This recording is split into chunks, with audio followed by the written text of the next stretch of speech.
Hello traders, this is Aniruddh here.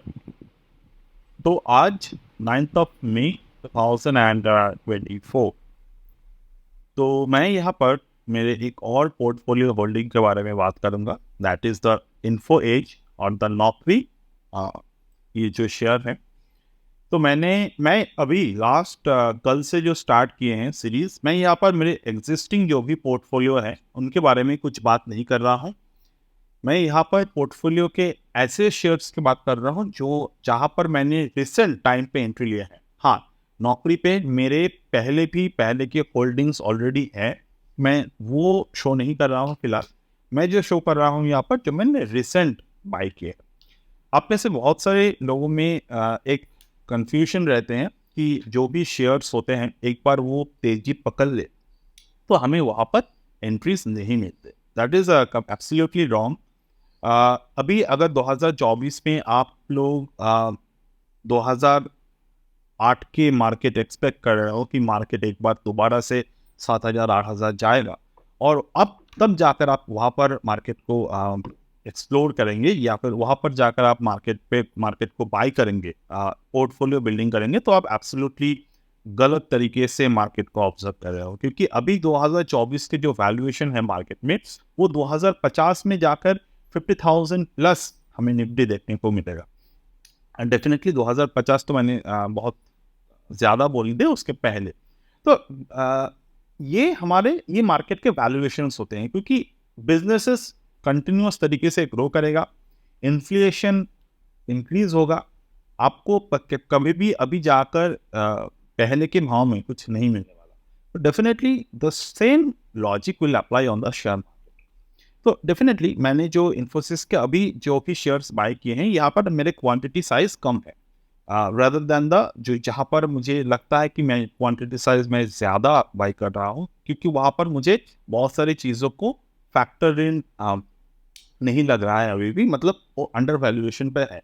तो मैंने यहाँ पर जो बाइंग किए हैं, ये मैंने ज़्यादा क्वांटिटी पे बाइंग नहीं किए हैं। You can see that less than 6 lakhs we bought, and currently the profit is 21,000, which is a around of 4%. Okay, तो 4% के ROI यहाँ पर जनरेट हुए हैं। तो here our entry price is at the 5,800.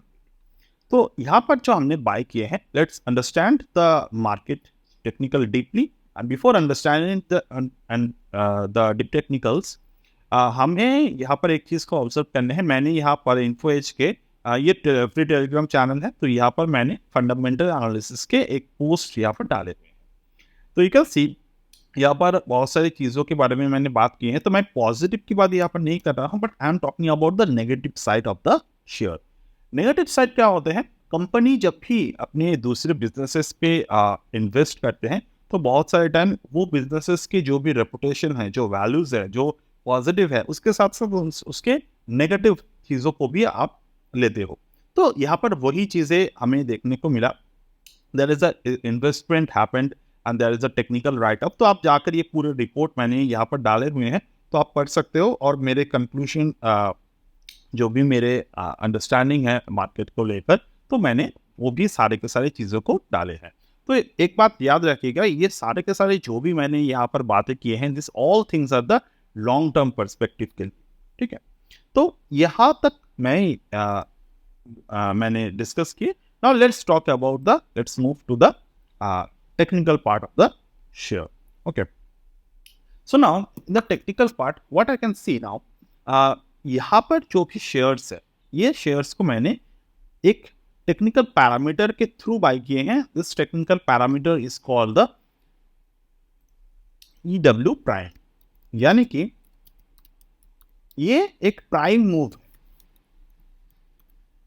कोई भी एक मार्केट एक पैटर्न में जब भी रहते हैं, तो उसके बाद मार्केट में एक नया पैटर्न स्टार्ट होते हैं। जैसे कि यहाँ पर मैं अगर देख रहा हूँ कि यहाँ पर जो मार्केट में सपोर्ट बना है इन द नौकरी स्टॉक, यहाँ पर जो सपोर्ट बने हैं ऑन दिस लेवल 19 अप्रैल 2024 में, मार्केट में जो बॉटम बने हैं, तो bottom happened at the 5,622। Okay, तो मार्केट में यहाँ पर जो बॉटम बने हैं, तो इन दिस पर्टिकुलर बॉटम हमें एक चीज़ को ऑब्जर्व करने की ज़रूरत है ये जो बॉटम बने हैं ये कहाँ पर बने हैं? This bottom appeared above the previous resistance in the market. अब टेक्निकली अगर मैं बात करूं तो technically this is a sign that the stock is now growing with the strength. अब before growing into the strength there is a uptrend movement, आप देख सकते हैं। अब previously जो भी uptrend movement था वो कैसे था? There is a higher bottom formed in the market. There is a higher bottom. There is a bottom 1. We can mark this as A. There is a bottom B. Mark it as B. मतलब कि market already एक higher bottom पे चल रहा था, साथ ही साथ यहाँ पर अगर हम लोग देखें तो मार्केट एक हायर टॉप पे भी चल रहा था। मतलब ऑलरेडी ये जो शेयर है ये कंटिन्यूअस अपट्रेंड में है। बट यहाँ पर एक चीज को ऑब्जर्व करने की जरूरत है, जब भी मार्केट ने करेक्शन दिए हैं the correction happened at the 9%। Earlier there is a correction happened from the top to here is a 10%। तो 8-10% की करेक्शन के साथ मार्केट जो है ऊपर की तरफ जा रहा है because of the fundamental adjustment to the share. तो यहाँ पर जब भी फंडामेंटल एडजस्टमेंट हुए we now have to see the Fibonacci extensions level to understand कि मार्केट अभी कौन से रेंज पर है। तो अगर मैं Fibonacci को ड्रॉ करता हूँ from the previous top to this current bottom before we enter, तो यहाँ पर क्या मुझे दिख रहा है कि मार्केट जो है 1.272% ऑफ द Fibonacci जो रिट्रेसमेंट है मार्केट वहां पर आकर एंट्री लिए। अब वहां पर जब एंट्री लिए मार्केट में तो definitely there is a market जो है वो अभी हायर बॉटम को दोबारा बनाने की कोशिश कर रहा है। मैंने एंट्री एक्सप्लेन किया आपको। अब यहाँ पर जो एंट्री है तो हमारे एंट्री के हिसाब से अगर मार्केट यहाँ से अपने बॉटम को होल्ड करते हैं तो this stock could move up to 6500 level which is a 261% level, जो कि यहाँ से और भी 7% की दूरी पर है। नाउ यहाँ तक के एनालिसिस हमारे हो गए एलियट प्राइम के थ्रू। नाउ इसी एनालिसिस को अगर मैं मंथली चार्ट पे करता हूं तो मंथली चार्ट पे मुझे जो टेक्निकल पैटर्न है वो क्या दिख रहे हैं, यू हैव टू वॉच। तो यहाँ पर जो मंथली चार्ट पे मुझे टेक्निकल पैटर्न दिख रहा है which is this one, like the bottom formed in the market with the parent candle.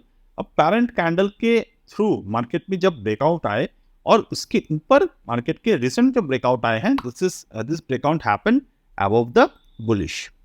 Okay, तो यहाँ पर जो है वो बुलिश एनगल्फिंग पैटर्न में मार्केट ने ब्रेकआउट दिया। ना market is taking a pause in this month, you can see by the doji pattern. अब ये मंथ का जो शुरू है it is a start of the month, there is a bottom of 3308, there is a bottom of 3313। तो definitely we will take this as a bottom. Now यहाँ पर जो 3x1 पे ब्रेकआउट आए हैं, now this breakout signifies that market is now ready for a uptrending movement above the 8x1। तो जिस भी वक्त मार्केट 8x1 के ऊपर जाएगा हमारा जो पोजीशन है वो हम लोग इंक्रीज कर सकते हैं, that is called the pyramid. Now whenever we will increase the position in the stock our target will increase up to 10,000 level. Now जैसे कि हमने ऑलरेडी फंडामेंटली डिस्कस किए, ये जो शेयर प्राइस है ये share price fundamentally long term के लिए काफी अच्छे हैं as per the current data reading. तो आप डेटा रीड कभी भी कर सकते हो प्रॉपर तरीके से। तो डेफिनेटली यहाँ पर जो पैटर्न है वो हमारे मार्केट की जब तेजी आएगा, तेजी कब आएगा, यहाँ पर हमने ऑलरेडी अर्लियर प्राइस पे बाय किए हैं, तो तेजी कब आएगा जब मार्केट प्रीवियस जो रेजिस्टेंस है उसको ब्रेक करेगा। Each and every time when market break the previous resistance हमारे मार्केट में उछाल आते हैं। इस स्टॉक में एक और खासियत ये है कि अगर आप प्रॉपर तरीके से इस स्टॉक के पैटर्न को देखें, ये प्रीवियस मार्केट का रेजिस्टेंस था ऑन द 2020 पोस्ट कोरोना के प्री कोरोना मार्केट पे जो टॉप बना था वो मार्केट रेजिस्टेंस की तरफ काम कर रहे हैं। मार्केट में जब भी यहाँ पर गिरावट आए आफ्टर द कोरोना रैली पे जो भी गिरावट आए स्टॉक में वो गिरावट आए थे पोस्ट कोरोना में, ये 50% की गिरावट हमें शेयर में देखने को मिले। बट ये शेयर जो है प्रीवियस रेजिस्टेंस को ब्रेक नहीं किए। This indicates that stock is good for the long-term portfolio as per the technical analysis. So I hope all the points are meaningful to you, and if you could follow this on this particular stock, you can just observe this stock as per we learned here in this video, and you can see either in the upcoming time the stock perform in that way or not. So that's it for today as of now in this live learning session and the fundamental and the technical portfolio. We'll get back to you in the